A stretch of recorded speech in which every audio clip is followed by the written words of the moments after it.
এবং শিক্ষার্থীরা আমাদেরকে বারবার অনুরোধ করছিলেন যে আপনারা আমাদের সঙ্গে থাকেন, আপনারা চলে যেন না, কারণ আপনারা চলে গেলে পুলিশরা বা বিজিবি তারা আরো মারমুখী হবে, তারা হয়তো সেখানেই গুলি ছোড়া শুরু করবে। এবং ঠিক তার কিছুক্ষণ পরে আসলে সেই ঘটনাটাই ঘটে, পুলিশ আক্রমণ করা শুরু করে।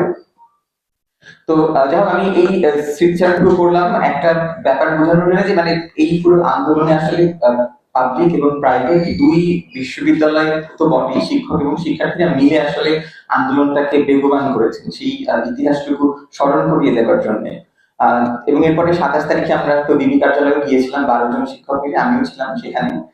এবং তার অনেক পরে জানতে পেরেছি, আমরা যখন গিয়েছিলাম তখন সেখানে ডিবি কার্যালয়ে আমরা বেশ অনেকক্ষণ অপেক্ষা করেছিলাম যে ওখানে ডিবি হারুন তার সঙ্গে দেখা করে শিক্ষার্থীদের খোঁজ জানতে চাওয়ার জন্য যে তারা আসলে এখানে আদৌ আছেন নাকি অন্য কোনো জায়গায় নিয়ে যাওয়া হয়েছে, তারা আসলে কোথায় আছেন সেটি নিশ্চিত হওয়ার জন্য। তো শেষ পর্যন্ত আমরা আসলে দেখা করতে পারিনি, আমাদের সঙ্গে তিনি দেখা করতে অস্বীকৃতি জানিয়েছিলেন। এবং আমরা যখন বেরিয়ে আসছি ঠিক তখনই ডিবি কার্যালয় থেকে 3-4টি গাড়ি বেরিয়ে আসছিল। এবং অনেক পরে হাসনাত এবং সার্জিসের সঙ্গে কথা বলার পরে আমরা আসলে জানতে পারলাম যে তারা ওই গাড়িতেই ছিলেন এবং তারা ওই গাড়িতে আমাদেরকে দেখে আশ্বস্ত বোধ করেছিলেন। আমরা তো জানতাম না আসলে সেই গাড়ির মধ্যে কারা ছিলেন, অনেক পরে কিন্তু জানতে পেরেছি যখন এই অভ্যুত্থান পরবর্তী সময়ে। আহ, এবং আমি প্রাইভেট বিশ্ববিদ্যালয় কেন্দ্রিক আরেকটা স্মৃতি চারণ করতে চাই, কারণ একটু আগে আমাদের বক্তারা বলছিলেন যে আসলে ঐতিহাসিকতা স্মরণ করবার কথা, ফলে ইতিহাস স্মরণ করবার প্রয়োজন আছে, কারণ ইতিহাস থেকে আমরা শিখি। ফলে আমাদের 31 তারিখে ইউল্যাবের সামনে, আমাদের বিশ্ববিদ্যালয়ের সামনে একটি শিক্ষকদের সমাবেশের আয়োজন করা হয়েছিল।